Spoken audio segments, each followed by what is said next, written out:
Speaker 3 is Joanne Husky.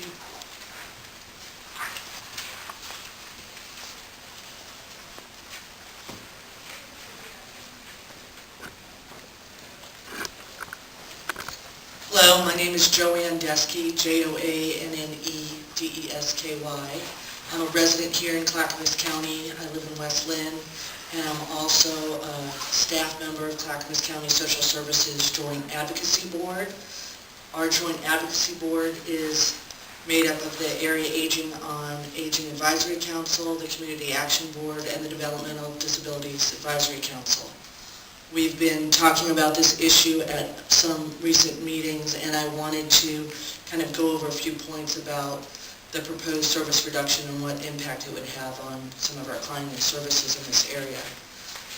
First of all, I wanted to thank you for taking into consideration the bus line elimination that was previously slated for number 154. As you probably are aware, a lot of veteran services would have been impacted by that cut, and we are very glad to see that elimination no longer taking place. We are also glad to see that some of the lines that were previously going to be eliminated or had greater impact on services have been trimmed down in terms of the service cut. So I wanted to start off by thanking you all around that. One of the things that I have found in my research that you all might not be aware of, and since you're out here in Clackamas County, is that there have been lots of resources recently being put into the Gladstone Center for Children and Families. That's a new facility that is going to be impacting on the Arlington Route number 33. I did see that there's going to be a little bit of pickup on bus line 34, but just to give you an idea of the breadth of services that are currently there and that are going to be there. The newly opened Gladstone Center for Children and Families serves primarily low-income children and families. There's an early childhood facility that's housed there, the Clackamas County Early Childhood Services. We have Head Start classes there. We have the WIC program that's now there. I spoke to the director recently, and the Family Stepping Stones program, which is the county's relief nursery, is going to be opening in there. And we also are going to be opening a primary care medical clinic. All of that clinic alone is expected to serve 4,000 to 5,000 client-patient visits per year. I had some anecdotal conversations with people at our Family Healthy Start program, and they have playgroups there, and people are taking public transportation. Currently, with this change, it would, at minimum, be an additional walk of over half a mile. So I guess I just want to reiterate that given that this new center is providing much needed services to vulnerable population in the county, it's essential that families have convenient and timely access to public transportation there.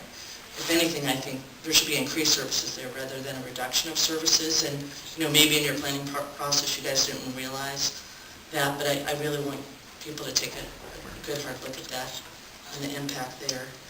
A couple other comments. The elimination of the Happy Valley line, number 157. One of the things that we've been talking about in some of our committees is just we've really been highly encouraging people to use light rail and public transportation. And because of the elimination of that line, it jeopardizes that opportunity, and people would have to take a car to get to the line. And there's a lot of frustration around that. And perhaps more importantly, given the vulnerable populations that we serve, is how this would impact lift service. I was glad to see that there seems to be some type of clause that people who are already on lift service will be able to continue. I think it's for a year period, but is it forever? Okay. But I guess we're doing the Clackamas County Senior Needs Assessment here now, and as you know, the baby boomer generation is continuing to grow. So as people age and are needing those services, or if people transportation needs change, how will it impact the people in that area? That's something that we're very concerned about. So that's line 157. And then the reduction in service on line 32 in the Oatfield area.